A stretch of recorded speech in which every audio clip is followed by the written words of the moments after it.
And that brings us to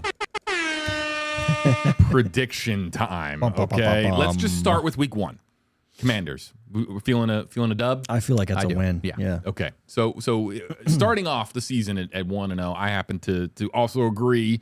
Not that my opinion is valued as much as our Bucs insiders, but yeah, we all agree that the Bucs are going to take care of business at home on Sunday at Raymond James Stadium against the Washington Commanders. But now prediction time for what you think. And we're this on the record now, you guys. We might have to, we might look at this later on in the season and see how we were feeling. We haven't mentioned Eileen, by the way, probably traversing somewhere through Europe at the moment. On a beach in Europe, looking at the schedule, picking her. That's what she's making doing right her now. predictions. Yeah, exactly. So Eileen is off the hook for her preseason prediction. We might have to text her and get it on the record or something like that. But guys, here's how we're gonna do this. Give me the Bucs record. And whether or not it's enough to win the division. Who wants to go first? Kenny, why don't we, start with you. Okay. Kenny, give me win-loss, and you have the honors. Is it a division title? I'll go 10-7. 10-7. I think they get double-digit wins. Okay. And I do think it's enough to win the division. All right. How about it? Some optimism? I'm a glass-half-full kind of guy. I'm an optimist. I like the Liam Cohen offense. Like we said, I think Baker Mayfield takes another – maybe not a giant leap forward, but I think a nice significant step forward in his development. And I think the ground game will be much improved, which should certainly help. Wow, I like it. I love it. Well, Dan, record and division. I did while Kenny was talking, I did a real quick count. I was like, 1, 2, 3, 4. So last year I predicted 8 wins. They won 9. I'm predicting 9 wins this year. 9 and 8. So and repeat back to back. Yep. 9 and 8. I think. Here's the great part. I'm not buying the Falcon thing.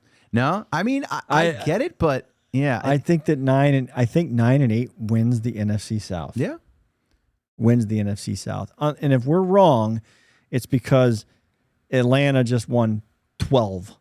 I mean, or the Panthers come out and win 6 or 7 and steal wins from the Bucs and the Saints and those teams. That's why 9 and 8, I think, wins the division. It has been interesting to see so many national pundits just hop on the Falcon hype train when in reality, I love Raheem Morris, by the way. I do as well. Yeah, love him. I love Raheem. And if they just weren't in the NFC South, I would be rooting loudly for him. But I don't know. I know Kirk Cousins beat the Bucs years ago with Washington, but last year opening day, the Bucs were the dominant team in Minnesota. So I don't know. That's a split. I think they split that series. Yeah, I get why some pundits might be believers. I think a lot of them believe it's similar to the Bucs situation in 2020 when Tom Brady comes. They're like, oh, they're just a quarterback away. Right. Yeah, because the Falcons do have some really intriguing skill position players, whether you're talking about Drake London, Bijan Robinson, all those dudes, Kyle Pitts. And then obviously they upgraded the defense too with Matthew Judon and Justin Simmons. But that was Tom Brady. This is Kirk Cousins coming off an Achilles injury. We have no idea what he's going to look like or how he's going to perform. And even if he does perform at the level he had the past couple of years, it's not, an elite level. It was always a pretty good to above average quarterback. Yep. And can't sleep on the Saints. You just always know that the Saints are going to, field a team that is competitive. How competitive is always the question, but they were right there with the Bucs at 9 and 8 last season. We'll see exactly how Derek Carr operates in this Saints offense too. Remember this though, JB. Bucs finished 9 and 8 last year, and they blew some games.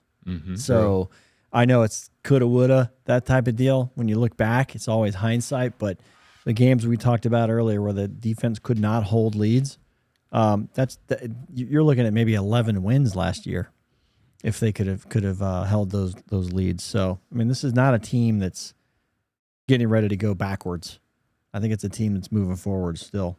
You know how the Bucs are probably feeling about this season? Is there a word that comes to mind? I have an idea. Yeah. No. I have an idea too. I think they're excited. We're excited, of course, to be back with weekly episodes of Bucs Bonus.